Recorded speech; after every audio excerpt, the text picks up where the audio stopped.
আজকে আমার শখের ড্রেসিং টেবিলের ড্রয়ারে রাখা কিছু এলোমেলো জিনিস বক্সিং করব, মানে বক্সে সাজিয়ে রাখবো। এই যে 3টা ড্রয়ার দেখছেন, এই 3টা ড্রয়ারই সাজাবো মূলত। একটা ড্রয়ার আপনাদের ভাইয়ার আর 2টা আমার জিনিসপত্র, আমার বলতে প্রয়োজনীয় জিনিসপত্র রাখি। আমার মেকআপের কিছু জিনিস আছে, মেকআপ করি না যদিও, তারপরও মেয়ে মানুষ তো রাখি। আর বাকি হচ্ছে শ্যাম্পু, সাবান আছে, লোশন টোশন, এগুলা বক্সিং করে রেখে দেব, যখন দরকার লাগবে ওখান থেকে নামিয়ে নিব আর কি। যাই হোক, আসসালামু আলাইকুম আপুরা ভাইয়ারা, আপনাদের মাঝে নতুন আরেকটি ভিডিও নিয়ে চলে আসলাম। নিত্যদিনের সাংসারিক কাজকর্মের সাথে কিছু মোটিভেশনাল গল্প করব। আমার গল্প এবং আমার সাংসারিক কাজগুলা দেখার জন্য আমার সাথে থাকতে হবে, ধৈর্য ধরে ভিডিওটা দেখতে হবে। আর আজকের গল্পের টপিক টাইটেলে দেওয়া আছে, তারপরেও আবার বলছি, সঠিক সময়ের সিদ্ধান্ত সঠিক সময়ে নেওয়া শিখতে হবে। এটাই হচ্ছে আজকের গল্পের টাইটেল, আজকের গল্পের টপিক। যাই হোক, তো একদিন এক ভদ্রলোক একটি পাত্রে পানি নিয়ে তাতে একটি ব্যাঙ রেখে পানি গরম করা শুরু করলো। পানির তাপমাত্রা বৃদ্ধি পাওয়ার সাথে সাথে ব্যাঙটিও তার শরীরের তাপমাত্রা বৃদ্ধি করে সহনীয় পর্যায়ে নিতে শুরু করলো। যদিও সে চাইলে লাফ দিয়ে বেরিয়ে যেতে পারত, কিন্তু সে লাফ না দিয়ে সহ্য করতে থাকে। আস্তে আস্তে পাত্রের তাপমাত্রা যখন আরও বাড়িয়ে ফুটন্ত গরম করা হয়, তখন ব্যাঙটি আর সহ্য করতে না পেরে সে সিদ্ধান্ত নেয় লাফ দেওয়ার। বাট ততক্ষণে তার আর লাফ দেওয়ার মতো শক্তি নেই। পানি আরও গরম হতে থাকে, যার ফলে সে অতিরিক্ত গরম পানিতে থাকতে থাকতে একটা সময় মারা যায়। এখন যদি প্রশ্ন করা হয় ব্যাঙটি এভাবে মারা যাওয়ার কারণ কি, তাহলে আমরা অধিকাংশরাই বলবো যে গরম পানির কারণে মারা গেছে। কিন্তু না, সে আসলেই গরম পানির কারণে মারা যায়নি। সে মারা গেছে সঠিক সময়ে লাফ দেওয়ার সিদ্ধান্তটা না নেওয়ার কারণে। ঠিক তেমনি প্রতিটা মানুষের স্থান, কাল, পাত্র ভেদে এক একটা বিষয়ে সহ্য করার ক্ষমতা থাকে। আমাদের প্রত্যেকের মনে রাখতে হবে, ক্ষমতা থাকা অবস্থায় সঠিক সিদ্ধান্তটি সঠিক সময়ে নিতে হবে। আবেগ ভালোবাসা দেখিয়ে দেরিতে সিদ্ধান্ত না নিয়ে সঠিক সময়ের সিদ্ধান্ত সঠিক সময়ে নেওয়া উচিত। কি বুঝলেন গল্পটা থেকে?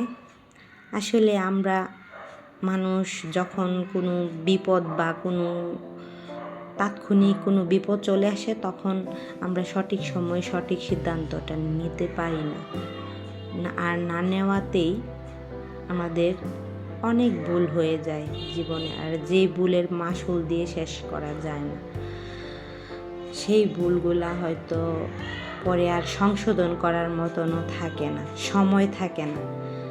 আসলে সময়ে ঠিক সঠিক সময়েই সঠিক সিদ্ধান্ত নেওয়া উচিত প্রত্যেকটা মানুষেরই, আমার আপনার সবার, প্রত্যেকটা মানুষেরই সময়ের খুব মূল্য দিতে হবে। সময় কারোর জন্যই অপেক্ষা করে না। আর সিদ্ধান্ত আসলে আমি নিজেও অনেক সময় নিতে পারি না, খুব সিদ্ধান্তহীনতায় ভুগি যে কি সিদ্ধান্ত নিব, যদি একটা নেই আর তার হিতে বিপরীত হয়, সেই চিন্তাটাই বেশি করি। চিন্তাটা আসলে সবারই আসে, যদিও মোটিভেশনাল গল্প তো গল্পই, তারপরেও এটার মধ্যে বাস্তবিকতা আছে। আর বাস্তবিকতা আছে বলেই আমি গল্প শেয়ার করি আপনাদের সাথে। সঠিক সময়ে সঠিক সিদ্ধান্ত নেওয়াটা খুবই কঠিন কাজ, আবার খুবই সহজ যদি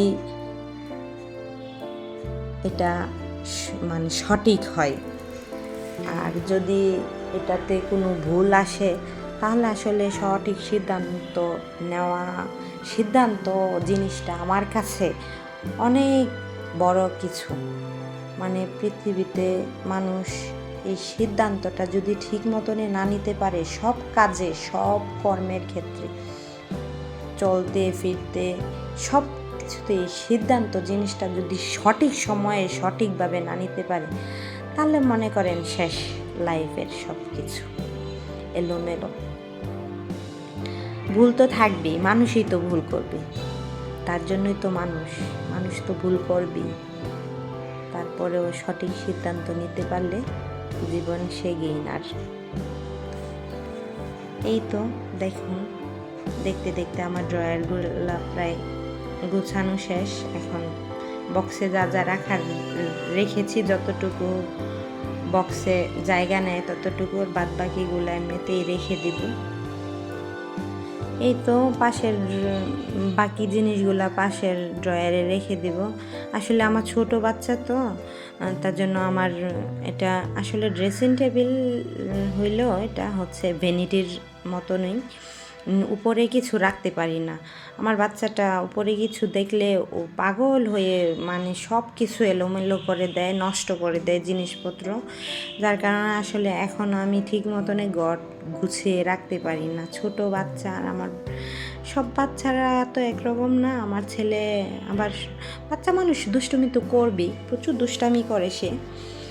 ওর দুষ্টামির কারণে হচ্ছে আমি আমার ড্রেসিং টেবিলটা মন মতন করে সাজিয়ে রাখতে পারি না। আমার খুব ইচ্ছে করে যে উপরে নিত্য প্রয়োজনীয় জিনিসগুলা ড্রেসিং টেবিলের উপরে রাখবো, মানে সামনে রাখবো ঝুড়িতে করে, কিন্তু রাখতে পারি না। তারপরে আজকে এটা সাজাইলাম, তার জন্য আমি ফাইনাল লুকটা দেখেন, এমনিতে একটু ডেকোরেট করলাম, জাস্ট একটু, ওরকম না। তারপরে দেখেন আমার ফাইনাল ড্রেসিং টেবিলের ফাইনাল লুকটা। আর আপুরা, আপনারা আমার ভিডিও, আমার গল্প যদি ভালো লাগে থাকে তাহলে আমার চ্যানেলটা সাবস্ক্রাইব করে দিবেন দয়া করে। আর হচ্ছে লাইক কমেন্ট করবেন। আমার ভিডিওতে কোনো ভুল ত্রুটি থাকলে আমাকে বলবেন। আপনারা না জানালে তো আর আমি জানবো না, আমাকে জানাবেন আর আমাকে সাপোর্ট করবেন, আমাকে আমার চ্যানেলটা সাবস্ক্রাইব করে দিবেন, পাশে থাকবেন। এই তো ফাইনাল লুক। আমি ড্রেসিং টেবিলে অনেক ডেকোরেট করার খুব ইচ্ছা আছে, ঠিক মতনই করবো। বাচ্চাটা একটু বড় হোক, আমার বাচ্চাটা একটু এখন দুষ্টামি করে তো আমি করেও রাখতে পারি না। এই যে ফাইনাল লুক। তো সবাই ভালো থাকেন, আমার চ্যানেলটা আবারও বলছি, আমার চ্যানেলটা সাবস্ক্রাইব করে দিন আর আমার সাথে থাকেন। আসসালামু আলাইকুম, আল্লাহ হাফেজ।